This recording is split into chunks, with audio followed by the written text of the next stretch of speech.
السلام علیکم لسنرز، آج جو میں ناول ریڈ کرنے جا رہی ہوں وہ ہے حاصل عزیز، جو کہ تاریخ وجیہہ محمود کی۔ چلیے شروع کرتے ہیں اس کی قسط نمبر 28، جو کہ اس کی آخری قسط ہوگی۔ ہر گزرتے دن کے ساتھ اس کی امید ختم ہوتی جا رہی تھی۔ دل میں جلتا امید کا مدھم دیا آہستہ آہستہ بجھنے لگا تھا۔ اسے خود معلوم نہیں تھا کہ آخر وہ کیوں ان کا منتظر ہے۔ اس کی ذات نے جو اثرات ان کی زندگی پر چھوڑے تھے، اس کے بعد ان کا اسے ملنے آنا ناممکن سی بات تھی۔ ہسپتال کے بستر پر اب اسے کوفت ہونے لگی تھی۔ پچھلے ایک ہفتے سے اس کی طبیعت میں کافی بہتری آئی تھی۔ ڈاکٹرز بھی کافی پر امید تھے، مگر وہ خود اس اچھی خبر پر ناخوش تھا۔ اس میں زندگی جینے کی خواہش ختم ہو چکی تھی۔ وہ ہر گہری سوچ میں وہ ہر وقت گہری سوچ میں ڈوبا خاموش رہتا۔ کل اسی طرح سوچتے سوچتے اسے خیال آیا تھا، اسے عملی جامہ پہنانے کے لیے اسے فیاض لاشاری کی ضرورت تھی، اور اب وہ شدت سے ان کا انتظار کر رہا تھا۔ ابھی کچھ ہی دیر گزری کہ دروازہ کھولتے فیاض لاشاری اندر داخل ہوا۔ شاہزین پر نظر پڑتے ان کے لب بے اختیار مسکراہٹ میں ڈلے تھے۔ کیسی طبیعت ہے اب تمہاری؟ وہ اس کے پاس آتے صوفے پر بیٹھ گئے تھے۔ بالکل ٹھیک، وہ چہرے پر مدھم مسکراہٹ لیے بولا، جو صرف کچھ لمحوں کے لیے اس کے چہرے کا حصہ بنتے فوراً غائب ہو گئی تھی۔ فلائٹ بک کروا لی آپ نے؟ وہ جانتا تھا کہ وہ کچھ دنوں کے لیے شہریار کے پاس جانے والے ہیں۔ ابھی نہیں، سوچ رہا ہوں کہ ایک ہفتہ اور انتظار کر لوں۔ ان کی بات پر شاہزین گہری سانس لیتے ہوئے بولنے لگا، مجھے آپ سے ایک ضروری بات کرنی ہے ڈیڈ۔ وہ سنجیدگی سے ان کی جانب دیکھنے لگا تھا جو اسے ہی دیکھ رہے تھے۔ ہاں بیٹا کہو، میں سن رہا ہوں۔ پہلے آپ وعدہ کریں گے میری بات مانیں گے، انکار نہیں کریں گے؟ شاہزین کی بات پر فیاض لاشاری کو فوراً اس کی کچھ دنوں پہلے کی بات یاد آ گئی تھی، بشرطیہ یہ کہ وہ پچھلی بار کی طرح کوئی فضول بات نہ ہوگی۔ فیاض لاشاری کے لہجے میں خفگی در آئی تھی۔ نہیں ڈیڈ، اس بار ایسی کوئی بات نہیں۔ شاہزین نے نظریں جھکاتے اپنے ہاتھوں کی لکیروں کو دیکھا اور پھر فیاض لاشاری کی طرف دیکھتے بات کا آغاز کیا تھا۔ شاید اس بات کے بعد میں آپ کو مطلبی اور خود غرض لگوں، ایک لالچی اور احسان فراموش انسان، مگر وہ رکا، ایک بار پھر گہری سانس لی تھی۔ میں چاہتا ہوں کہ آپ میرے 20% شیئرز کمپنی سے الگ کر دیں۔ فیاض لاشاری کے لیے یہ بات غیر متوقع اور حیران کن تھی۔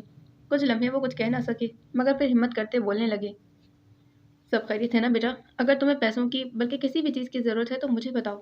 وہ مناسب الفاظ استعمال کرتے اس کی بات کے پیچھے چھپی وجہ جاننا چاہتے تھے۔ مجھے پیسوں کی ضرورت نہیں ہے ڈیڈ، میں بس اپنے شیئرز کی رقم کہیں انویسٹ کرنا چاہتا ہوں۔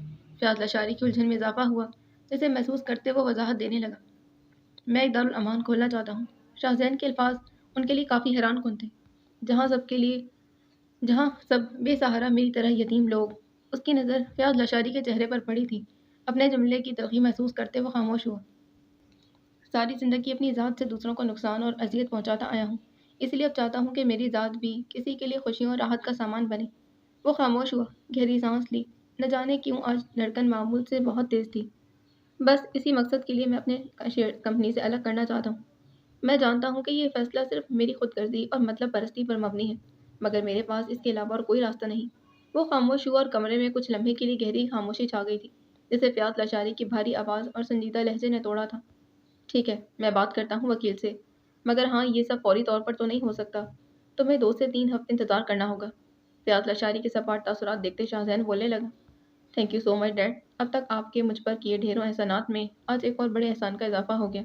وہ چہرے پر ہلکی سی مسکراہٹ لیے بولا، اگر قسمت نے مجھے میرے والدین سے دور کیا تھا تو اسی نے مجھے آپ جیسے اعلیٰ ظرف اور مہربان انسان سے ملوایا تھا، جو سب جاننے کے باوجود بھی مجھ جیسے احسان فراموش اور مطلبی انسان کا ساتھ دے رہا ہے۔ وہ تلخی سے مسکرایا تھا، ایسی بات نہیں ہے بیٹا، تم میرے بیٹے ہو اور میرے بیٹے ہی رہو گے۔ وہ بحیثیت باپ میں اپنی اولاد کو اس کے حق سے دستبردار نہیں کر سکتا۔ فیاض لاشاری نے اس کے ہاتھ پر ہاتھ رکھا، جس پر شاہزین نے مسکراتے ان کے ہاتھ پر ہاتھ رکھا۔ وہ اپنی زندگی میں سب سے زیادہ احسان مند سامنے کھڑے اس شخص کا تھا۔ سڑک پر دوڑتی گاڑی میں بیٹھی آبرو اس وقت گہری سوچ میں گم تھی۔ صالح بیگم کو اس دنیا سے گزرے 2 ماہ ہو چکے تھے۔ زندگی اب کافی حد تک معمول پر آ گئی تھی۔ وہ روز آفس جاتی، ہر طرح کے کیسز دیکھتی اور گھر واپس آ جاتی، جہاں ایک محبت کرنے والا شوہر اور مشکل میں اس کا ساتھ دینے والے سسرال والے اس کے منتظر ہوتے۔ زندگی میں سب پہلے جیسا ہو گیا تھا، مگر صالح بیگم کے جانے سے اس کی زندگی میں آنے والا خلا اب بھی موجود تھا، جو کوئی پر نہیں کر سکتا تھا۔ وہ ہر روز اس بار رتبہ اور حرم سے بات کرتی، ان کا حال دریافت کرتے ان کی ہر بات سنتی۔ بڑی بہن ہونے کے ناطے اب ان کی سرپرستی کی ہر ذمہ داری اسے ہی پوری کرنی تھی۔ اب بھی گاڑی میں بیٹھے اس بار کے گھر جا رہی تھی۔ صبح کورٹ جاتے وقت وہ تاشفین کو اس بارے میں مطلع کر چکی تھی کہ وہ شام میں ان سے مل کر واپس آئے گی۔ اس بار کی طبیعت پچھلے کچھ دنوں سے کافی خراب ہو رہی تھی۔ جس کی وجہ سے وہ اس کے لیے بہت پریشان تھی۔ وہ شروع سے حساس طبیعت کی مالک تھی اور صالح بیگم کے جانے کے بعد مزید حساس ہو گئی تھی۔ یہ صدمہ اس کے لیے بہت بڑا تھا، مگر وہاں جانے پر ایک اچھی خبر اس کی منتظر تھی۔ اللہ نے اس وقت کی جھولی کو اولاد کی نعمت سے بھرنے کا فیصلہ کیا تھا۔ خدا نے اسے ممتا کے رتبے سے سرفراز ہونے کا موقع دیا تھا۔ یہ ان سب کے لیے بہت خوشی کی خبر تھی، مگر اس خوشی کے ساتھ ہی ایک ملال تھا کہ کاش آج اس خبر کو سن کر سب سے زیادہ خوش ہونے والی ان کی ماں ان کے درمیان موجود ہوتی۔ اگر آج وہ زندہ ہوتی تو کتنی خوش ہوتی۔ حفصہ کی جانب سے اس خبر کے انتظار میں انہوں نے کتنی راتیں تڑپتے ہوئے گزاری تھیں۔ ان کی کتنی خواہش تھی کہ اللہ ان کی اولاد کو اولاد کی نعمت سے نوازے۔ آج خدا نے ان کی آرزو سن لی، مگر افسوس کہ اسے سننے کے لیے وہ موجود نہیں تھی۔ انسان کی اکثر خواہشات اسی طرح پائے تکمیل تک پہنچتی ہیں۔ شام میں تاشمین کے پہنچنے سے پہلے وہ گھر آ گئی تھی۔ وہ اس بات کے لیے بے حد خوش تھی۔ اسے پوری امید تھی کہ اللہ نے اس صدمے کے اثرات سے نکالنے کے لیے بہترین راہ دکھائی ہے۔ رات کے کھانے کے بعد وہ کمرے میں بیٹھی تھی کہ تاشمین اندر داخل ہوا اور اس کے پاس آ بیٹھا تھا۔ کچھ دیر پورے دن کی روداد ایک دوسرے کو سناتے اب روٹ کھڑی ہوئی تھی۔ آپ بیٹھے، میں کافی بنا کر لاتی ہوں۔ وہ روز رات میں ساتھ کافی پیتے اور سارے دن کی تھکان انہی لمحوں کے درمیان دور ہو جاتی۔ رکو، آج میں کافی بناؤں گا، تاشمین مسکراتے ہوئے بولا۔ آپ تھک گئے ہوں گے تاشمین، میں بنا لوں گی۔ وہ کچھ دیر پہلے ہی ہسپتال سے گھر آیا تھا اور ساتھ کھانا کھاتے اب وہ کمرے میں موجود تھے۔ تو تم بھی تو تھکی ہوئی ہو، آؤ میرے ساتھ مل کر بناتے ہیں کافی۔ اس کا ہاتھ تھامتے وہ اسے اپنے ساتھ لیے کمرے سے باہر چلا گیا۔ کچھ دیر بعد وہ دونوں اس کمرے میں کافی کے کپ ہاتھ میں لیے آمنے سامنے بیٹھے تھے۔ آج میں ایک میٹنگ کے لیے جنا ہاسپٹل گیا تھا۔ اسپتال کا نام سنتے ابرو کے کان کھڑے ہوئے۔ میری ملاقات ہوئی تھی فیاض صاحب سے اور میں شاہزین سے ملنے بھی گیا تھا۔ کافی کپ پر ابرو کی گرفت ایک دم سخت ہوئی تھی۔ کیمو تھراپی کے 2 سیشن ہو گئے ہیں، مگر طبیعت میں اتنی بہتری نہیں آئی جتنی متوقع تھی۔ کافی کمزور ہو گیا ہے وہ۔ تاشمین کی نظر ابرو کے چہرے کے بدلتے تاثرات پر تھی، جو خاموشی سے نظریں چرانے کی کوشش کر رہی تھی۔ ابرو، ایک بات کہوں؟ اس کی مسلسل خاموشی پر تاشمین نے اسے براہ راست مخاطب کیا۔ ابرو نے نظریں اٹھاتے اس کی جانب دیکھا۔ تم اپنی امی کی ہر ذمہ داری، ہر خواہش پوری کر رہی ہو، ہر وہ کام کر رہی ہو جس سے ان کی روح کو سکون ملے، تو وہ بھی تو تمہاری امی کی امانت ہے نا؟ تاشمین کی بات پر ابرو کے پاس کوئی جواب نہیں تھا۔ تم تم تو اچھی طرح جانتی ہو کہ آنٹی اس کے آنے پر کتنی خوش تھی، اور اگر آج وہ حیات ہوتی تو یقیناً وہ تمہارے گھر پر ہوتا۔ ابرو نے نظروں کا زاویہ فوراً بدلا تھا۔ وہ اس حقیقت کا سامنا نہیں کر سکتی تھی جسے وہ پچھلے 2 ماہ سے نظریں چرا رہی تھی۔ تاشمین نے اپنا کپ سائڈ ٹیبل پر رکھا۔ ادھر میری طرف دیکھو ابرو۔ ایک ہاتھ سے اس کا جھکا ہوا چہرہ اوپر کیا، دوسرے ہاتھ سے اس کا ہاتھ تھامتے تاشمین نے اسے پکارا۔ ہم راستہ بدلنے، نظریں چرانے سے حقیقت تو نہیں بدل سکتے، اور معاملات کو طویل عرصے تک نظر انداز کرتے پل پل تڑپنے سے زندگی میں صرف پچھتاوے کا اضافہ ہوتا ہے۔ ابرو خاموشی سے اس کی بات سن رہی تھی۔ اس لیے میرا خیال ہے کہ تمہیں ایک بار اسے ملنے ضرور جانا چاہیے۔ ایک بھائی نہیں تو ایک مریض کی حیثیت سے اس کا حال ضرور پوچھنا چاہیے۔ کچھ دیر کے لیے ماضی کے تمام اختلافات کو بھولتے تمہیں یہ قدم ضرور اٹھانا ہوگا، اس سے پہلے بہت دیر ہو جائے۔ تاشمین نے آج اس موضوع پر بات کی تھی جبکہ ابرو کے دل اور دماغ کی جنگ صالح بیگم کی وفات سے اب تک جاری تھی۔ میں جانتا ہوں یہ سب اتنا آسان نہیں، مگر مجھے معلوم ہے کہ آنٹی کی خوشی کی خاطر تم یہ کر سکتی ہو۔ تاشمین کے خاموش ہوتے ابرو نے بالآخر بات کا آغاز کیا تھا۔ آپ یقین کریں تاشمین، امی کے جانے کے بعد اس بارے میں ہر لمحہ میرے دل اور دماغ میں ایک جنگ لگی رہتی ہے، جس میں ہر بار جیت دماغ کی ہوتی ہے کہ میں آخر ایسے کیسے اسے معاف کر سکتی ہوں۔ اس کے چہرے کے تاثرات، لہجہ اس کی الجھن صاف ظاہر کر رہا تھا۔ تم چاہو تو بے شک اسے معاف مت کرو، مگر صرف ایک بار بستر مرگ پر پڑے اس مریض سے مل لو، کیا پتا تمہارا جانا اسے جینے کی کچھ مدم امید دے دے۔ ابرو نے کرب سے آنکھیں بند کی، آنکھوں میں بے اختیار نمی اترنے لگی تھی۔ میں اسے ملنے جانا چاہتی ہوں تاشمین، مگر جا نہیں پاتی کیونکہ میرے دل کا ایک حصہ آج بھی اسے قبول کرنے کو تیار نہیں۔ وہ روندی ہوئی آواز میں بولنے لگی۔ تاشمین نے کپ اس کے ہاتھوں سے لیتے سائڈ ٹیبل پر رکھا۔ میں جانتی ہوں کہ میری ماں نے مرتے وقت اسے معاف کر دیا تھا، مگر میرا دل نہیں مانتا تاشمین۔ وہ اپنی بے بسی کا اظہار اس کے سامنے کر رہی تھی۔ ایک شخص جس کا آنا ہر بار آپ کی زندگی میں مصیبت لایا ہو، ایسی مشکلات لایا ہو جس سے آپ کی زندگی ہمیشہ کے لیے بدل گئی ہو، اسے آپ کیسے معاف کر سکتے ہیں؟ دل کا ہر درد اس کی زبان پر تھا۔ تاشمین نے آگے بڑھتے اس کے شانے کے گرد بازو پھیلاتے اسے اپنے ساتھ لگا لیا تھا۔ میں تمہاری اذیت بخوبی سمجھ سکتا ہوں ابرو۔ اس کے جملے پر ابرو کے ذہن میں دھماکہ ہوا کہ آخر وہ تو ابھی اس مرحلے سے گزرا تھا۔ آپ مجھے بتائیں تاشمین کہ جب یہی مرحلہ آپ پر آیا تھا تو آپ نے کیا کیا تھا؟ تاشمین نے گہری سانس لی۔ ماضی کا دکھ پھر سے تازہ ہو گیا۔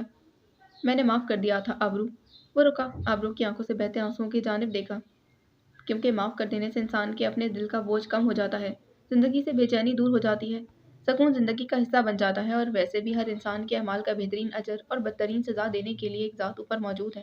اسی لیے ہمیں درگزر کرتے اپنا معاملہ اللہ پر چھوڑ دینا چاہیے۔ ہر بار کی طرح اس بار بھی اس کے الفاظ آبرو پر گہرا اثر چھوڑ رہے تھے، جس کا نتیجہ اس بار بھی مثبت آنے والا تھا۔ وہ کافی دیر سے ہسپتال کے پارکنگ ایریا میں کھڑی گاڑی میں بیٹھی تھی۔ دماغ میں الجھنوں کا ایک جال تھا، جسے لاکھ سلجھانے کے بعد بھی وہ مزید الجھتا جا رہا تھا۔ وہ خود میں اس کا سامنا کرنے کی ہمت پیدا کر رہی تھی، مگر بہت کوشش کے باوجود بھی وہ اب تک وہیں گاڑی میں بیٹھی تھی۔ اس رات آشمین کی باتیں کافی دیر تک اس کے کانوں میں گونجتی رہیں۔ وہ بہت سوچ بچار کے بعد بالآخر آج ہمت کرتے اس سے ملنے آ گئی تھی۔ اس رات آشمین کی آخری بات نے اس کے ہر پختہ ارادے کو توڑ دیا تھا، جس کے نتیجے میں وہ شاہزین کو اس کے ہر عمل کے لیے معاف کر چکی تھی۔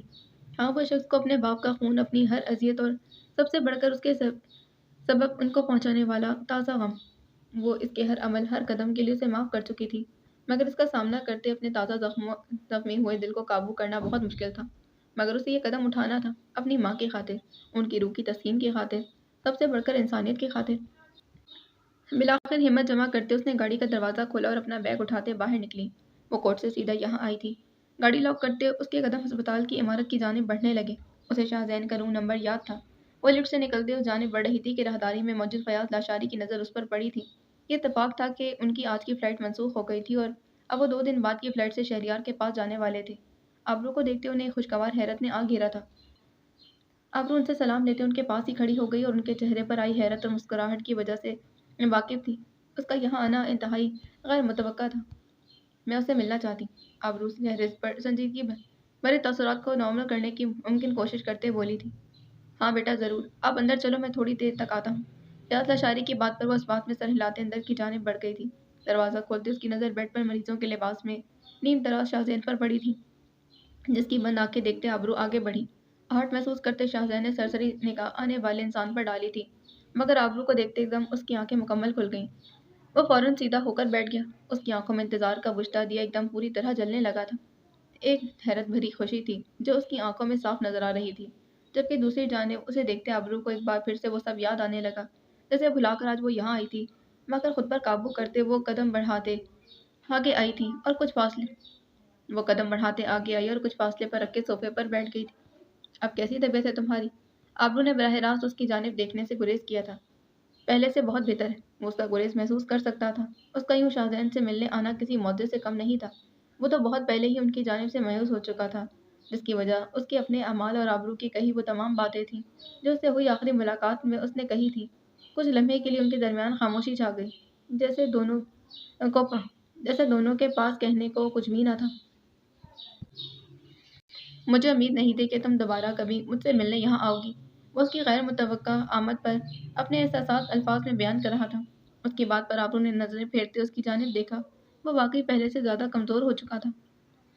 کچھ دنوں پہلے تک مجھے بھی امید نہیں تھی کہ میں یہاں تم سے ملنے آؤں گی، مگر وقت نے مجھے احساس دلایا کہ سب قصور ہم انسانوں کے نہیں ہوتے، بعض اوقات قسمت بھی ہم پر ظلم کرتی ہے، وہ شاہزین کی جانب دیکھتے کہہ رہی تھی، جو خاموشی سے بیٹھا اسے ہی دیکھ رہا تھا۔ اگر تم نے غلط کیا تھا تو تمہارے ساتھ بھی بہت برا ہوا۔ اپنی اصل شناخت سے اتنے سال محروم رہنے سے بڑا بھی کیا کوئی ظلم ہو سکتا ہے؟ آبرو کی یہ سب باتیں اس کی سوچ بچار کا نتیجہ تھیں جو پچھلے کئی دنوں سے جاری تھی۔ وقت گزرنے کے ساتھ ساتھ مجھے اندازہ ہوا کہ یہ جو کچھ بھی ہوا یہ اسی طرح ہونا لکھا تھا۔ ہم کسی کو اس کا ذمہ دار نہیں ٹھہرا سکتے۔ آبرو کی بات پر شاہزین بولنے لگا، مگر ہم ہر چیز کا الزام قسمت کو تو نہیں دے سکتے نا۔ اپنے بہت سے اعمال کا قصوروار میں خود ہوں۔ وہ سب قدم اٹھانا میرے اپنے اختیار میں تھا، کیونکہ نہ میں مجبور تھا نہ بے بس۔ اس کی بات پر آبرو خاموش رہی۔ یہ موضوع وہ دوبارہ چھیڑنا نہیں چاہتی تھی، جبکہ دوسری جانب شاہزین اس وقت خود اذیتی کے مراحل سے گزر رہا تھا۔ پچھتاوے دیمک کی طرح اسے اندر سے کھا رہے تھے۔ اس سے پہلے کہ ان دونوں کے درمیان کوئی اور بات ہوتی، فیاض صاحب اندر داخل ہوئے۔ ڈاکٹرز کیا کہتے ہیں؟ مزید کتنا وقت لگے گا؟ ان کے آنے پر آبرو نے شاہزین کی صحت کے متعلق ان سے سوال کیا تھا۔ ابھی تو کیمو تھراپی کے صرف 2 سیشنز ہوئے ہیں، جن سے زیادہ تو نہیں پر کچھ بہتری ضرور آئی ہے۔ اس کے علاوہ ڈاکٹرز کافی پر امید ہیں، مگر اکثر ایک دم اس کی حالت بہت بگڑ جاتی ہے۔ وہ شاہزین کی جانب دیکھتے آبرو کو جواب دے رہے تھے۔ میری گزارش ہے بیٹا، انہوں نے آبرو کی جانب دیکھا، ہو سکے تو یہاں آتی رہا کرو بیٹا۔ میں جانتا ہوں کہ یہ مشکل ہے، پر دراصل میں کچھ دنوں کے لیے اپنے دوسرے بیٹے شہریار کے پاس جا رہا ہوں، جس کی وجہ سے شاہزین یہاں اکیلا ہو جائے گا۔ شہریار کا نام سنتے آبرو کے کان ایک دم کھڑے ہوئے۔ اسے رتبہ کے توسط سے جانتی تھی، اس کے چہرے پر آتی الجھن دیکھتے فیاض لاشاری مناسب الفاظ میں اسے شہریار کے ساتھ پیش آئے حادثے کی تفصیلات دینے لگے، جنہیں سنتے ابرو کے دماغ میں صرف ایک بات چل رہی تھی کہ کیا قدرت اتنی جلدی ایسا بھرپور انصاف کر سکتی؟ اس کی بہن پر بہتان لگانے والے، اسے تکلیف پہنچانے والے شخص کا اگر وہ کچھ نہیں بگاڑ سکی تو قدرت نے اسے کسی قابل نہیں چھوڑا تھا۔ دل میں ایک اطمینان در آیا تھا کہ جب قدرت خود انصاف کرتی ہے تو بڑے سے بڑے لوگ اس کے آگے زیر ہو جاتے ہیں۔ کچھ دیر مزید وہاں بیٹھنے کے بعد وہ جانے کے لیے اٹھ کھڑی ہوئی۔ آپ پریشان مت ہوں، میں پوری کوشش کروں گی کہ یہاں آتی رہوں، وہ مدھم مسکراہٹ کے ساتھ کہتے باہر کی جانب چل پڑی تھی۔ دل پر پڑا ایک بوجھ اتر گیا تھا، آنکھوں کے سامنے ایک دم صالحہ بیگم کا مسکراتا چہرہ یاد آیا تھا۔ دل میں بے اختیار سکون اترنے لگا، وہ قدم جسے اٹھانے کی ہمت جمع کرنے میں اسے اتنا وقت لگا، آخر وہ اسے کر گزری تھی، اور تاریخ گواہ تھی کہ پہلا قدم سب سے مشکل ہوتا ہے۔ وقت اپنے طے کردہ رفتار سے گزر رہا تھا۔ آج صالحہ بیگم کو ان سے بچھڑے 3 ماہ ہو گئے تھے، چونکہ آج چھٹی کا دن تھا تو وہ تاشمین کے ساتھ اسباق کی طرف آئی تھی۔ رات کا کھانا انہی کے ساتھ کھاتے وہ اس وقت اسباق کے کمرے میں بیٹھی تھی، جو تقریباً 1 ہفتے بعد آفاق کے ساتھ دوسرے شہر جانے والی تھی۔ کچھ روز پہلے ہی آفاق کا تبادلہ کمرہ ہوا تھا اور اس بار وہ اسباق کو بھی اپنے ساتھ لے جا رہا تھا۔ دوسری جانب سب کے باہمی مشورے پر وہ کچھ ماہ تک رتبہ اور زاویار کی شادی طے کرنے والے تھے۔ وہ انہی خیالوں میں گم بیٹھی تھی کہ اسباق کمرے میں داخل ہوئی۔ تمہارے لیے چائے لاؤں؟ وہ باقی سب کچھ چائے دیتے اس کے پاس آئی تھی۔ نہیں، رہنے دو، ابرو نے اس کا ہاتھ تھامتے ہوئے اسے روکا تھا۔ ادھر آؤ، میرے پاس بیٹھو، نہ جانے پھر تم سے کب یوں آمنے سامنے بیٹھ کر بات ہوگی۔ ابرو کے چہرے پر مسکراہٹ جبکہ لہجے میں اداسی تھی۔ اس کی بات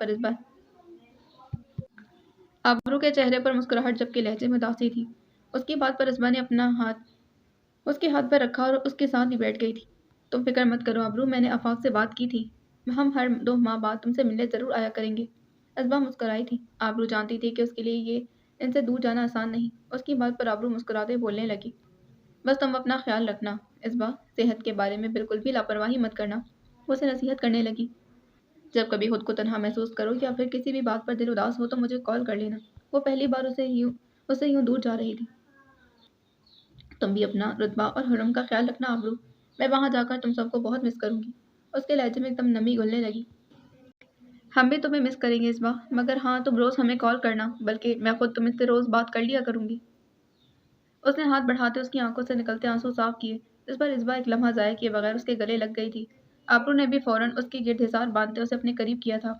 ماں کے چلے جانے کے بعد آپ کی بہنیں ہی آپ کے لیے واحد رشتہ بن جاتی ہیں جن کے سامنے انسان اپنے دل کا حال کھل کر بیان کر سکتا ہے۔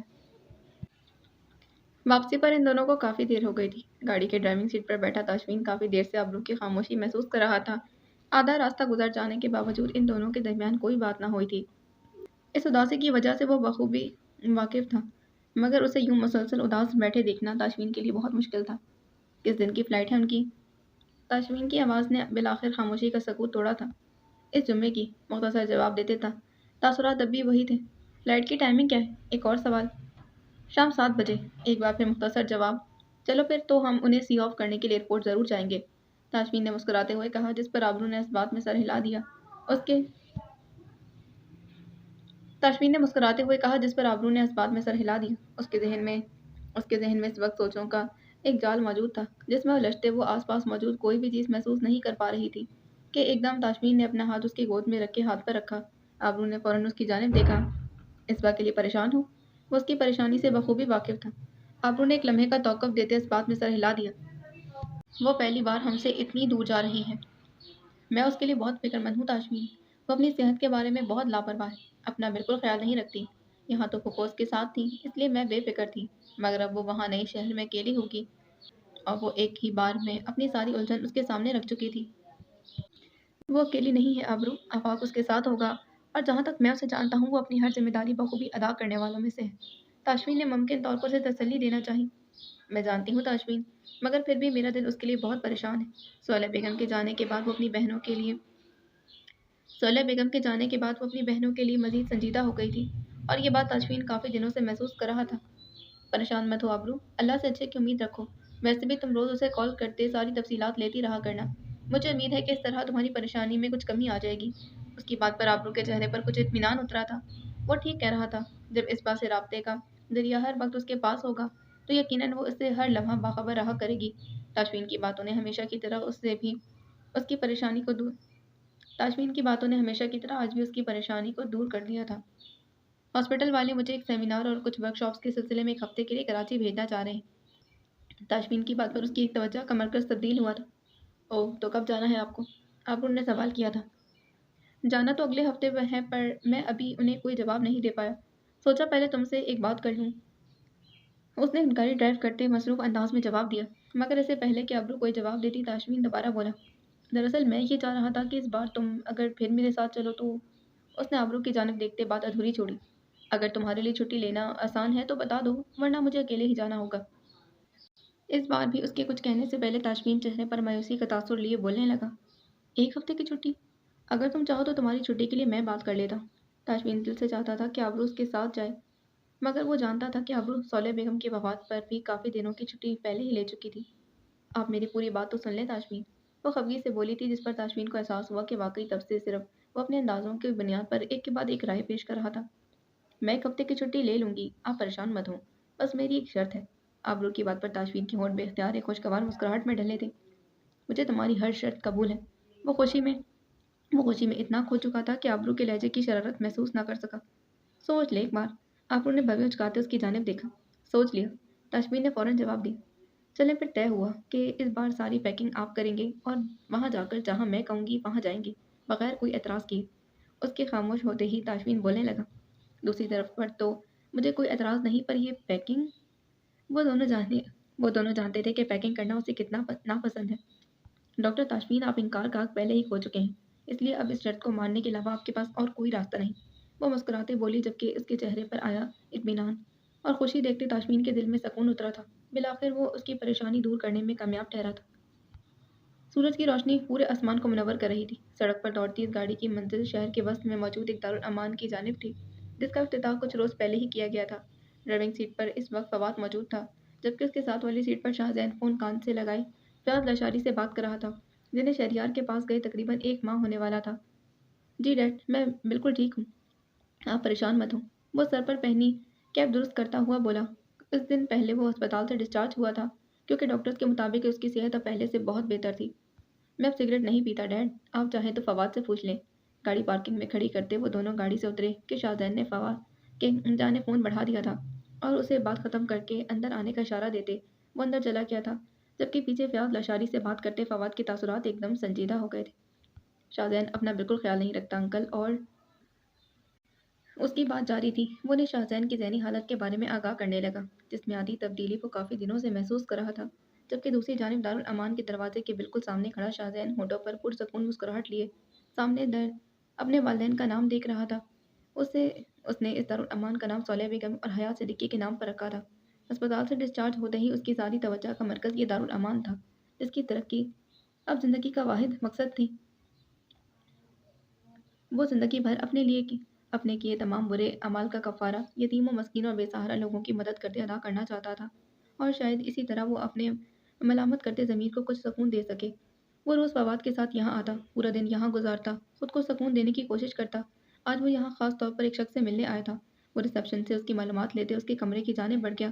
کمرے کا دروازہ کھولتے اس کی نظر سامنے بیٹھے اس سفید بالوں والے ضعیف شخص پر پڑی تھی، جو بے تاثر چہرہ لیے خلا میں کئی غیر مرئی نقطوں کو دیکھ رہا تھا۔ شاہزین کے اندر داخل ہوتے ہی اس نے شاہزین کو پہچاننے کی کوشش کی۔ آنکھوں میں شناسائی کی رمق ابھرتے ہی مانند پڑ گئی اور دوبارہ سامنے دیوار پر لگی تصویر کو دیکھنے لگا۔ شاہزین کی نظر اس کے زرد پڑتے رنگ پر سے ہوتی اس کے ہاتھوں کی جلد پر گئی، جو بڑھتی عمر کی وجہ سے سمٹ گئی تھی۔ شاہزین کو بے اختیار جھرجھری آئی تھی۔ قدرت کا انصاف اس کی آنکھوں کے سامنے تھا۔ سامنے بیٹھا شخص کوئی اور نہیں بلکہ غفار تھا، وہی غفار جس نے حیات سے اس کی اولاد اور شاہزین سے اس کی اصل پہچان چھینی تھی۔ پچھلے ماہ اپنی بیوی کی وفات کے بعد غفار کی صحت بہت بگڑ گئی تھی۔ اس گھر کی تنہائی، اپنے بیٹے اور بیوی کی یادیں، اپنے گناہوں کا پچھتاوا اسے سکون نہیں لینے دے رہا تھا۔ کچھ روز بعد ہی گھر کے ایک ملازم کو اپنے کمرے کے واش روم میں بے ہوش پڑا ملا تھا۔ پھسلنے کے باعث اس کا سر زمین سے زور سے ٹکرایا تھا۔ سر سے بہتا خون دیکھتے وہ ملازم اسے فوراً ہسپتال لے آیا، جہاں آنے پر انہیں علم ہوا کہ سر پر گہری چوٹ کے باعث وہ اپنی یادداشت کھو چکا تھا۔ کچھ ہی روز گزرے تو اسے پاگل پن کے دورے پڑنے لگے، اور اس کے گھر میں موجود آخری ملازم بھی نوکری چھوڑ کر چلا گیا۔ انہی دنوں کمپنی کے کسی آدمی نے شاہزین کو غفار کی حالت کے بارے میں بتایا تھا، جس کا نتیجہ یہ نکلا کہ آج وہ اس دارالامان میں موجود تھا۔ اپنے کندھے پر موجود کسی کا ہاتھ محسوس کرتے شاہزین پلٹا۔ پیچھے فواد کھڑا تھا۔ شاہزین نے گہری سانس لیتے دروازہ بند کیا اور فواد کے ساتھ چلتا اس دارالامان میں بنے اپنے آفس کی جانب چل پڑا تھا۔ شام کے پہر واپس گاڑی میں بیٹھتے فواد بولنے لگا، تو پھر بتاؤ آج کھانا کہاں کھا تو پھر بتاؤ کہ آج کھانا کھانے کہاں جانا ہے؟ اس کی بات پر شاہزین نے ایک نظر موبائل کی اسکرین پر ڈالی۔ آج کی تاریخ دیکھتے اس کے تاثرات کچھ سنجیدہ ہوئے تھے۔ فواد، آج مجھے کہیں اور جانا ہے۔ کہاں؟ بتاؤ، میں ساتھ چلتا ہوں۔ نہیں یار، میں وہاں اکیلے جانا چاہتا ہوں۔ شاہزین کا لہجہ سنجیدہ تھا۔ اچھا چلو پھر بتا دو کہ کہاں جانا ہے، میں تمہیں چھوڑ دیتا ہوں۔ فواد کی نظریں آسمان پر چھاتے اندھیرے پر تھیں۔ قبرستان؟ فواد نے چونک کر اس کی جانب دیکھا۔ وہ سنجیدہ تاثرات لیے اسے دیکھ رہا تھا، جبکہ شاہزین اپنی بات دہراتا بولا، مجھے قبرستان جانا ہے۔ اس کے موبائل پر نظر آتی تاریخ کے مطابق آج صالح بیگم کو اس دنیا سے گئے پورے 4 ماہ بیت گئے تھے۔ سورج آہستہ آہستہ آسمان کے کناروں پر جھکنے لگا تھا، جیسے پگھلا ہوا سونا سمندر کے پانی میں اتر رہا ہو۔ لہروں کی ہلکی ہلکی سرگوشیاں ساحل سے ٹکرا کر واپس لوٹ رہی تھیں۔ پانی پر سورج کی سنہری اور سرخی مائل کرنیں بکھری ہوئی تھیں۔ وہ ڈوبتے سورج اور چمک ریت پر خوابوں جیسے رنگ بکھیر رہی تھی۔ ساحل پر اس وقت رش بہت کم تھا، کیونکہ ان دونوں نے یہاں آنے کے لیے پیر کا دن منتخب کیا تھا، جب لوگوں کا رش کم اور ساحل پرسکون ہو۔ سیاہ ٹراؤزر کے ساتھ آسمانی رنگ کی شرٹ پہنے وہ ابرو کی جانب دیکھ رہا تھا، جو ہلکے گلابی رنگ کا لباس پہنے اس کے ساتھ ساحل کی ریت پر چل رہی تھی۔ اس کے چہرے پر مسکراہٹ، جبکہ ہاتھ تاشمین کے ہاتھ میں تھا۔ چلتے چلتے کافی آگے آ گئے تھے۔ ہلکی ہلکی ٹھنڈی ہوا موسم اور ان کے ان لمحوں کو مزید خوبصورت بنا رہی تھی۔ ان کے قدموں کے نشان لہروں کے ساتھ مٹ رہے تھے، اور ان کے سائے لمبے ہو کر شام کے رنگوں میں گم ہونے لگے۔ آج ان کا کراچی میں آخری دن تھا۔ کل صبح کی فلائٹ سے واپس لاہور جا رہے تھے۔ یہ 7 دن ان کی زندگی کے یادگار دن تھے۔ تاشمین کی ہمراہی نے ابرو کے لیے یہ دن مزید خوبصورت بنا دیے تھے، جبکہ دوسری جانب تاشمین کے لیے تو اس کے ساتھ گزارا ہر لمحہ ہی خوبصورت اور پرسکون محسوس ہوتا تھا۔ میری ساحل سمندر پر ڈوبتے سورج کو دیکھنے کی خواہش آج پوری ہو گئی۔ ابرو نے مسکراتے اس منظر کو دیکھا تھا، جہاں کچھ دیر میں سورج مکمل طور پر ڈھلنے والا تھا۔ اس کی بات پر تاشمین نے مسکراتے اس کے چہرے کی جانب دیکھا، جس پر خوشی کے واضح تاثرات تھے، اسے سکون دے رہے تھے۔ اور تمہارے ساتھ یہ منظر دیکھنا میری خواہش تھی، جو آج پوری ہو گئی۔ تاشمین نے مسکراتے ہوئے بات مکمل کی، جس پر ابرو کے رخسار گلابی نظر آنے لگے۔ اس کے ساتھ قدم اٹھاتا یہ شخص کسی نعمت سے کم نہیں تھا، جو خدا نے اسے اس کی ساری تکالیف اور صبر کے صلے میں عطا کی تھی۔ لمحہ بلمحہ آسمان کے رنگ بدلتے گئے اور سورج مکمل طور پر سمندر کی لہروں میں ڈوب گیا تھا۔ وہ سامنے رکھے پھول گلدان میں لگاتے اب اسے لاؤنج کے درمیان پڑے ٹیبل پر رکھ رہی تھی۔ ایسے ہی چھوٹے چھوٹے گلدان اس گھر کے ہر کونے میں موجود تھے۔ انہیں یہاں آئے 1 مہینہ ہو گیا تھا۔ پہلے 2 دن تو آفاق پورا دن گھر پر اس کے ساتھ موجود تھا، مگر تیسرے روز آفاق کے ڈیوٹی پر جانے کے بعد اسے تنہائی کا احساس بخوبی ہو گیا تھا۔ پہلے 2 دن تو آفاق پورا دن گھر پر اس کے ساتھ موجود تھا، مگر تیسرے روز آفاق کے ڈیوٹی پر جانے کے بعد اسے تنہائی کا احساس بخوبی ہو گیا تھا۔ پورا دن اکیلے گھر پر گزارنا اس کے لیے بہت مشکل تھا۔ ابرو رابعہ بیگم محمل رتبہ سب سے بات کرتے وقت گزارنے کی کوشش بھی ناکام گئی تھی، کیونکہ 1 گھنٹے سے زیادہ ان سے بات نہ کر سکی تھی۔ اس کے بعد گھر میں صرف وہ تھی اور اس کی تنہائی۔ سامان کو سیٹ کرتے خود کو مصروف کرنے کی ایک اور کوشش کی، مگر بے سود۔ اس دوران اسے 3 بار خود آفاق نے کال کی تھی، کیونکہ وہ جانتا تھا کہ اس وقت وہ کن کیفیات سے گزر رہی ہوگی۔ ہر بار جب اس کا دل اداس ہوتا تو کچھ دیر بیٹھ کر آنسو بہا لیتی اور پھر اپنے آپ کو مصروف کرنے کی نئی مہم پر نکل جاتی۔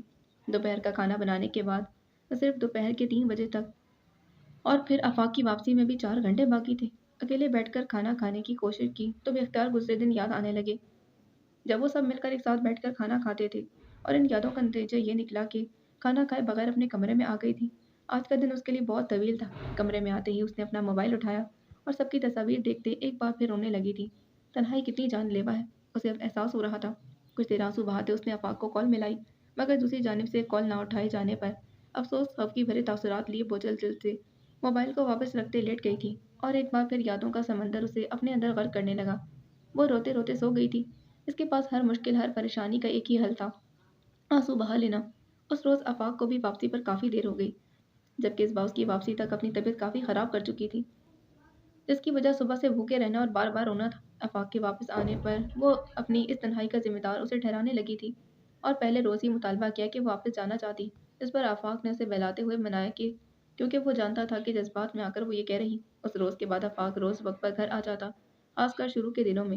مصروفیات نہ ہونے اور اداسی کی وجہ سے وہ اکثر یوں ہی روتے ہوئے پائی جاتی تھی، مگر اب 1 مہینہ گزرنے کے بعد وہ کافی حد تک سنبھل گئی تھی، جس کی وجہ وہ مصروفیات تھیں جن میں اسے گزرتے وقت کا علم ہی نہیں ہوتا تھا۔ تقریباً 1 ہفتے بعد ہی آفاق اسے اپنے ساتھ نرسری لے کر گیا تھا۔ اس کی پسند کے تمام پودے خریدے تھے۔ ایک بڑی خوشی تو وہ اسے پہلے ہی دے چکا تھا۔ اس گھر میں اس کے لیے ایک الگ باغیچہ تو نہیں تھا، مگر اپنے دونوں بالکنیز کو باغیچے کی صورت استعمال کرنے کا ارادہ کر چکی تھی۔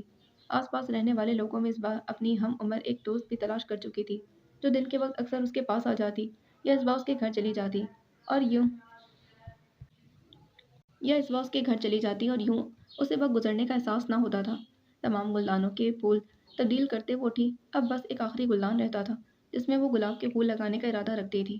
وہ بھی گلاب کے پھولوں کو ہاتھ میں لیے گلدان کی مناسبت سے سیٹ کر رہی تھی کہ دروازے پر دستک ہوئی تھی۔ نظر گھڑی پر جاتے اسے اندازہ ہو گیا کہ آنے والا کون ہے۔ چہرے پر مسکراہٹ اور ہاتھوں میں غیر ارادی طور پر پکڑے گلاب لیے وہ دروازے کی جانب بڑھی تھی اور دروازہ کھولا۔ توقع کے عین مطابق آنے والا آفاق تھا۔ اس بار نے سلام کرتے اسے اندر آنے کا راستہ دیا، جس پر آفاق کی نظر سلام کا جواب دیتے اس کے ہاتھ میں موجود گلاب کے پھولوں پر پڑی تھی اور پھر ٹیبل پر رکھے اس گلدان پر۔ ذہن میں خیال آیا اور اس نے مسکراتے ہوئے وہ پھول اسباق کے ہاتھ سے لے لیے تھے۔ Thank you. ویسے کافی اچھا انداز ہے شوہر کو ویلکم کرنے کا۔ پھولوں کی خوشبو کو محسوس کرتے آفاق نے اسباق کی جانب دیکھا، جسے اس کی بات سمجھنے میں کچھ وقت لگا تھا، مگر بات سمجھ آتے ہی اس کے چہرے کے تاثرات بدلے تھے اور اس نے ہاتھ بڑھاتے وہ پھول اس کے ہاتھ سے واپس لے لیے۔ اب وہ ایک ہاتھ کمر پر ٹکائے اسے جواب دے رہی تھی، جس پر وہ اسی کے انداز میں مسکراتے جواب دے رہا تھا۔ زندگی میں خوشیاں ایک بار پھر غموں کی زنجیر کو توڑتے داخل ہو رہی تھیں۔ رات کا اندھیرا ہر سو پھیل چکا تھا۔ سردیوں کی خشک رات میں سب لوگ لحاف میں دب کے آب خرگوش کے مزے لے رہے تھے۔ سیاہ آسمان کو بادل آہستہ آہستہ اپنی لپیٹ میں لینے لگے، فاصلوں کو عبور کرتے بادل آپس میں ملنے لگے اور دیکھتے ہی دیکھتے اس اتحاد کا نتیجہ زمین کی خشک مٹی پر اپنے نقش چھوڑنے لگا تھا۔ کچھ ہی لمحوں بعد ایک بوند سے شروع ہونے والی بارش طوفانی رات کا روپ دھار چکی تھی۔ موجود کچی زمین پر موجود مٹی کیچڑ کا روپ دھارنے لگی۔ تیز بارش کے ساتھ ہی گرجتے بادل اپنے باہمی اتحاد کا اعلان کر رہے تھے۔ اس پہر قبرستان میں مکمل تاریکی کا راج تھا۔ بارش کی بوندیں قبر کی مٹی پر گرتے ہی جذب ہونے لگی تھیں کہ اچانک ایک بار پھر بادل زور سے گرجے۔ آسمان لمحے بھر کو روشن ہوا اور پھر ایک درخت کے نیچے دو قبروں کے قریب کسی وجود کا گمان ہوا تھا۔ آسمان ایک بار پھر تاریک ہو گیا۔ چند لمحے بعد دوبارہ بجلی چمکی، بادل گرجے اور آسمان پھر سے روشن ہوا تو معلوم ہوا کہ ان دو قبروں کے درمیان وہ وجود گمان نہیں، حقیقت ہے، اور وہ شخص کوئی اور نہیں بلکہ شاہ زین لاشاری۔ وہ سیاہ رنگ کے کپڑوں میں ملبوس اس رات کا ہی حصہ معلوم ہو رہا تھا۔ قبروں کے درمیان موجود تنگ جگہ پر بیٹھے وہ اس وقت بلک بلک کر رو رہا تھا۔ بارش کی بوندیں اس کے چہرے سمیت پورے جسم کو بھگو رہی تھیں۔ اس کے آنسو اب بارش کی بوندوں کا حصہ بننے لگے تھے۔ وہ کبھی ایک قبر پر ہاتھ پھیرتا تو کبھی دوسری قبر پر۔ وہ ان دونوں قبروں کی مٹی کو اپنے سینے سے لگاتا پھوٹ پھوٹ کر رو رہا تھا۔ دل میں آج بھی وہی حسرت تھی کہ کاش وہ ان قبروں میں لیٹے لوگوں کو ایک بار سینے سے لگا پاتا، صرف ایک بار۔ اس پر برستی بارش، سر رات چمکتی بجلی کوئی اثر مرتب نہ کر رہے تھے۔ وہ ہر چیز سے بے نیاز آواز رو رہا تھا۔ اس کے ہر آنسو میں تکلیف تھی، افسوس تھا، ملال تھا، درد تھا اور پچھتاوا تھا۔ وہ اپنے ہاتھوں سے اپنی سوجی ہوئی آنکھوں کو مسلتا قبروں کے قدموں کی جانب متوجہ ہوا اور پھر باری باری روتے ان قدموں پر لکھے حیات صدیقی اور صالحہ بیگم کے ناموں کو چومنے لگا تھا۔ کاش زندگی ایک بار اسے ان دونوں کی پیشانی چومنے کا موقع دیتی۔ کاش۔ روتے روتے اس کی ہچکی بن گئی تھی۔ وہ قدموں کو چومتا اٹھ کھڑا ہوا اور پھر دائیں جانب موجود قبر میں لیٹے انسان کے پیروں کے ساتھ لپٹ گیا تھا۔ کاش زندگی سے ایک موقع دیتی اور وہ ان پیروں سے لپٹے اپنی ہر غلطی، ہر خطا کی معافی مانگ لیتا۔ کاش۔ وہ زاروں قطار رو رہا تھا۔ اگر آج کوئی اسے اس حال میں دیکھ لیتا تو کبھی اپنی آنکھوں پر یقین نہ کر پاتا۔ زندگی نے اسے آسمان سے زمین پر بڑی شدت سے لا پٹکا تھا۔ یہ مقام، یہ تکلیف، یہ پچھتاوے اس کا حاصل زیست تھا۔ وہ زندگی میں سب حاصل کر کے بھی خالی ہاتھ رہ جانے والوں میں سے تھا۔ ایک دم وہ کھانسنے لگا، کھانستے کھانستے اس کے منہ سے مائع بہنے لگا۔ اس نے کانپتے ہاتھوں سے اپنے کرتے کی جیب سے رومال نکالتے اپنا منہ صاف کیا۔ سفید رومال پر گہرا سرخ خون اپنے نقش چھوڑ چکا تھا۔ اسے معلوم تھا کہ وہ مائع کچھ اور نہیں بلکہ خون ہے۔ قبرستان آنا اس کے معمول میں شامل تھا۔ اس کی طبیعت میں کچھ بہتری آنے پر فیاض لاشاری شہریار کے پاس چلے گئے تھے اور ان کے جانے کے بعد پچھلے 1 ماہ سے وہ اکثر رات یہیں اس قبرستان میں گزارتا اور سورج کے طلوع ہونے سے پہلے واپس چلا جاتا۔ یہاں آ کر اس کے لب مکمل طور پر سل جاتے، صرف آنکھوں کو اجازت ہوتی کہ وہ آنسو بہا سکیں، گریہ زاری کرتے وقت پر ماتم کر سکیں۔ مگر آج کی رات گزری تمام راتوں سے کچھ مختلف تھی، پچھلی تمام راتوں سے زیادہ تاریک اور طویل۔ تاریک راتوں کے بعد طلوع ہونے والے دن بھی اکثر نئی راتوں کے زیر اثر تاریک ہوا کرتے ہیں۔ اب بلا شبہ یہ رات بہت تاریک تھی۔ 5 سال بعد گھڑی اس وقت صبح کے 8 بجا رہی تھی۔ آسمان مکمل طور پر سورج کی روشنی سے منور ہو چکا تھا۔ زمین پر بسنے والے انسان اور فضا میں اڑنے والے چرند پرند سب پرواز کرتے اپنے اس رزق کی تلاش میں نکل چکے تھے جس کا وعدہ اس کائنات کے مالک نے ان سے کیا۔ وہ سبرینا کے کمرے سے نکلتے سیڑھیوں کی طرف بڑھی تھی کہ نظر کچھ فاصلے پر رکھے ٹیبل پر پڑے۔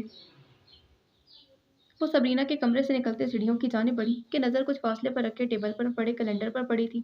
2 دن بعد ان کی شادی کو پورے 5 سال مکمل ہونے والے تھے۔ وقت نے صحیح رفتار پکڑی تھی۔ بعض اوقات گزرے لمحے اور سال انسان کو محض ایک خواب کی مانند محسوس ہوتے ہیں جو کبھی افسردہ تو کبھی خوشگوار ہوتے ہیں۔ اسی لمحے اسی نظر گھڑی کی جانب اٹھی۔ لیٹ ہونے کے ڈر سے وہ تیز تیز قدم اٹھاتی اپنے کمرے کی جانب بڑھ گئی تھی۔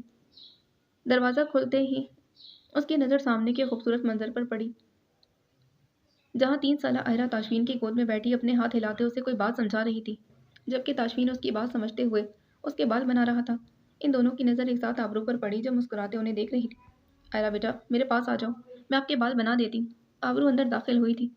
ڈونٹ وری ماما، بابا کر لیں گے، وہ فخری انداز میں تاشفین کی جانب دیکھتی بولی جو واقعی بہت نفاست سے اس کے بال بنا رہا تھا۔ مگر بابا لیٹ ہو رہے ہیں میری جان۔ آبرو کو معلوم تھا کہ آج تاشفین کو جلدی ہسپتال جانا تھا۔ کوئی بات نہیں آبرو، میں کر لوں گا، تم بھی تیار ہو جاؤ، کافی ٹائم ہو گیا ہے۔ اس بار بولنے والا تاشفین تھا۔ اس کی بات پر آبرو اس بات میں سر ہلاتے ڈریسنگ ٹیبل کے سامنے آ گئی تھی اور آئینے میں نظر آتا اپنا اور پیچھے بیڈ پر بیٹھے تاشفین اور آئرہ کا عکس دیکھنے لگی۔ ان 5 سالوں میں زندگی کتنی بدل گئی تھی۔ ان آزمائشوں کے بعد زندگی میں کتنی راحت آئی تھی جو شاید ان کے صبر کا پھل تھا۔ وہ وہیں کھڑی تھی کہ تاشفین ان آزمائشوں کے بعد زندگی میں کتنی راحت آئی تھی جو شاید ان کے صبر کا پھل تھا۔ وہ وہیں کھڑی تھی کہ تاشفین اور آئرہ اٹھ کھڑے ہوئے۔ آج آئرہ کس کے ساتھ اسکول جائے گی؟ تاشفین نے آج بھی وہی سوال کیا جو روز اس پہر وہ آئرہ سے کرتا تھا۔ بابا کے ساتھ، آئرہ اس کی ٹانگ سے لپٹتے اونچی آواز میں بولی۔ اس کا جواب بھی وہی تھا جو روز اسی انداز میں دیا کرتی تھی۔ تاشفین نے جھک کر اسے اپنے ساتھ لگا لیا تھا اور اس کا ماتھا چومتے ایک نظر آبرو پر ڈالی جو اب پلٹ کر انہی دونوں کو دیکھ رہی تھی۔ جب سے آئرہ نے اسکول جانا شروع کیا تھا یہ ان کا معمول تھا کہ تاشفین اسے اسکول چھوڑتا اور آبرو واپسی پر اسے ساتھ لے آتی تھی۔ آبرو کی نظریں ان دونوں پر تھیں جو اس کے لیے اپنی زندگی میں سانس لیتے جتنی اہم تھی۔ آئرہ اب دوبارہ تاشفین سے کچھ کہہ رہی تھی۔ اس کی بات چاہے کتنی غیر ضروری ہو مگر تاشفین بہت تحمل سے ہر بار اس کی بات سنتا تھا۔ وہ بابا کی لاڈلی تھی اور بابا اس کے فیورٹ۔ اس کے سارے نقوش تاشفین جیسے تھے جبکہ سیاہ بال اور سیاہ آنکھیں آبرو سے چرائی تھی۔ وہ اپنی عادات میں بھی بالکل تاشفین جیسی نرم دل اور خوش مزاج تھی۔ آئرہ بیٹا اب جا کر امو جان سے ملو، میں آپ کا بیگ لے کر آ رہا ہوں۔ تاشفین کی بات پر وہ پہلے آبرو کی جانب آئی تھی جس پر آبرو نے جھک کر اس کے گال چومے تھے۔ اللہ حافظ ماما، وہ سر ہلاتی ہی باہر چلی گئی تھی جبکہ تاشفین اب بیڈ پر رکھا اس کا بیگ اٹھا رہا تھا۔ روز ایک ہی سوال پوچھ کر تھکتے نہیں ہیں آپ؟ لہجے میں خفگی لیے آبرو نے اسے مخاطب کیا جبکہ چہرے پر اب بھی وہی مسکراہٹ تھی۔ ارے میں اس لیے پوچھتا ہوں کہ کیا پتہ کسی دن آئرہ کہتے کہ اسے ماما کے ساتھ جانا ہے۔ تاشفین کے جواب دیتے آئرہ کا بیگ اٹھایا تھا۔ ایسا تو کبھی نہیں ہوگا کیونکہ آپ دونوں تو ایک دوسرے کے فیورٹ ہیں، ہر وقت ساتھ مصروف رہتے ہیں، مجھے تو بس اکیلا کر دیا۔ اس کے لہجے میں ابھی مصنوعی خفگی تھی۔ اچھا جی تو یہ بات ہے، چلو پھر جلدی ہی تمہارا یہ اعتراض دور کر دیتا ہوں۔ وہ اس کے قریب آیا اور اسے ساتھ لگاتے بولا تھا۔ ابھی میں چلتا ہوں، واپسی پر تفصیل سے بات کرتے ہیں اس موضوع پر، اللہ حافظ۔ وہ مسکرا کر کہتا چلا گیا تھا جبکہ آبرو جب چہرے پر مسکان لیے اسے دیکھ رہی تھی۔ اس کی نظر ایک دم ٹیبل پر پڑی، اس کی گھڑی پر پڑی۔ وہ گھڑی اٹھاتے تیزی سے باہر آئی تھی۔ تاشفین آپ کی گھڑی؟ وہ بھی کچھ ہی دور کیا تھا کہ پلٹا، سامنے دیکھا جہاں وہ اس کی گھڑی ہاتھ میں لیے کھڑی تھی۔ وہ چلتا اس کے قریب آیا اور اپنا ہاتھ اس کے سامنے کیا تھا جس پر آبرو نے گھڑی اس کے ہاتھ میں پہنا دی تھی۔ تھینک یو، وہ مسکرا کر کہتا ہوا چلا گیا تھا جبکہ آبرو اسے تب تک دیکھتی رہی جب تک وہ اس کی نظروں سے اوجھل نہ ہو گیا۔ وہ اپنے کمرے میں آئینے کے سامنے کھڑی اس وقت تیار ہونے میں مصروف تھی۔ سامنے پڑا کاجل اٹھاتے اپنی آنکھوں میں لگایا اور آئینے میں نظر آتے اپنے عکس کی جانب دیکھتے مسکرائی تھی۔ گزرے وقت نے اسے کتنا بدل دیا تھا۔ وہ برش اٹھاتے بالوں میں پھیرنے لگی۔ آج مسکراہٹ اس کے لبوں سے جدا نہ ہو رہی تھی۔ وجہ آج کا دن تھا جو اس کے لیے بہت خاص تھا۔ وہ برش واپس رکھتے پلٹی کہ نظر بیڈ پر گلابی کمبل میں لپٹی 3 ماہ کی حورین پر پڑی جو اپنے ننھے ننھے ہاتھوں کو حرکت دیتے رونے کی تیاری کر رہی تھی۔ اسبا نے آگے بڑھتے اسے گود میں اٹھایا اور نرمی سے اس کا ماتھا چوما۔ دوسری جانب ماں کی آغوش میں آتے ہی حورین دوبارہ پرسکون ہوتے سو گئی تھی۔ اسبا کی مسکراہٹ گہری ہو گئی، وہ ہو بہو اس کے جیسی تھی۔ وہ یوں ہی کھڑی اسے دیکھ رہی تھی کہ ایک دم کمرے کا دروازہ کھلا اور 4 سالہ حنظلہ اندر داخل ہوا تھا۔ اگر حورین نے سارے نقوش اسبا سے چرائے تھے تو وہ بالکل آفاق جیسا تھا، ویسے ہی کھڑی ناک، تیکھے نقوش، ماتھے پر اسی عمر میں بڑھتے بل،